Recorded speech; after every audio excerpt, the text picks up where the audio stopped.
Good morning सबै साथीहरूलाई। आज चाहिँ मैले हेर्नुहोस् न अनुहार पुरा फोका निक्लेर चाहिँ मैले दुधको क्रिम लगाइरहेको छु। यसले अलिक भनी शीतल हुन्छ भनेर गरमले गर्दा निक्लेको होला। मलाई हेर्नुहोस् न मैले लगाइरहेको छु हो, ठन्डा बनाएको यसलाई।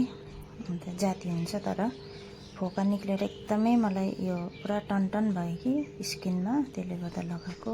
अब मैले धुएँ पनि हेर्नुहोस्, धुएर अलिक भए पनि रातो चाहिँ बसेछ है। अब यो लगाइरहनु पर्छ, अब टाइम पायो भने त लाउनु पर्छ, तर अब ड्युटीले गर्दा लाउनु पाउँदिनँ होला हो। तर नि हेर्नुहोस्, थ्याङ्क यू। म चाहिँ एकछिन बाहिर गएको थिएँ है डक्टर देखाउनको लागि, अन्त डक्टर देखाएर आउँदैछु।